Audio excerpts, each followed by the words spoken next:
Salut à toutes et à tous, c'est Abdelaziz du site visiontechnologie.com et pour la chaîne YouTube Vision Technologie FR. Aujourd'hui, on va parler des iPhones et de leur accessibilité. Le premier iPhone avait le jour en 2006, mais malheureusement, il ne comprenait pas les options d'accessibilité, et même celui de 2007 et même celui de 2008. C'est jusqu'au 2009, à la sortie de l'iPhone 3GS, que l'accessibilité a été intégrée aux iPhones, notamment Voice Over et même d'autres options pour d'autres handicaps. L'iPhone 3GS, c'était un smartphone, on va dire, différent de ce qu'on connaissait auparavant, puisqu'il s'agissait d'un bloc d'écran avec un bouton en bas de l'écran qu'on appelait bouton principal, et en haut, à droite, il y avait le bouton Power qui servait à démarrer et à éteindre l'iPhone. À gauche de ce dernier, il y avait l'emplacement de la carte SIM, c'était une carte SIM normale. Sur la tranche gauche de l'iPhone, il y avait les deux boutons de volume, ainsi qu'un bouton interrupteur qui permettait de passer du mode sonnerie au mode vibreur. Après l'iPhone 3GS, on a eu l'iPhone 4 et 4S. C'était deux téléphones similaires. La forme diffère de l'iPhone 3GS, mais l'emplacement des boutons restait les mêmes, sauf pour l'emplacement de la carte SIM qu'on a modifié et on l'a placé sur la tranche droite de l'iPhone. Et cette fois-ci, il s'agissait d'une micro SIM.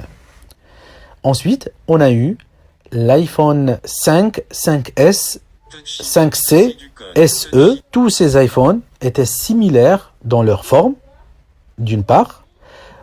D'autre part, les boutons restaient toujours les mêmes que sur le 3GS et le 4S, sauf que pour la carte SIM, cette fois-ci, sur ces iPhones, il s'agissait d'une nano SIM. Ensuite, on a eu les 6 et plus, 6S et plus, 7 et plus, 8 et plus. Tous ces iPhones avaient plus ou moins la même forme aussi, les mêmes emplacements des boutons, sauf pour le bouton Power, qu'on a déplacé du haut à droite de l'iPhone vers la tranche droite de l'iPhone. Ça veut dire qu'on trouvait sur la tranche droite en haut le bouton Power et en bas l'emplacement de la carte SIM, qui est toujours une nano SIM. Mais tout le reste était similaire. Ces iPhones, on va dire 6, 6S, 7 et 8 avaient la même forme, sauf pour l'iPhone 7 et 8, le bouton principal de ces derniers était un bouton plus ou moins tactile avec un retour haptique de vibration. Sinon, tout a été similaire.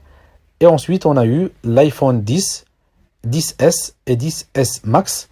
Ces trois différents iPhones étaient très différents des précédents, puisque Apple a décidé sur ces iPhones de supprimer le bouton principal, de réunir les options de ce dernier dans le bouton Power qu'Apple a nommé bouton latéral. Ça veut dire que le bouton Power servait à éteindre et allumer le téléphone et aussi à faire ce qu'on faisait avec le bouton principal, notamment activer et désactiver VoiceOver en cliquant dessus 3 clics.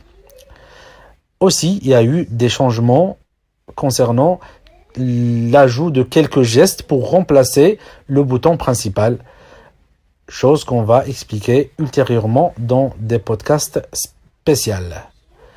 C'est tout ce qu'on a à dire sur les iPhones et leur forme.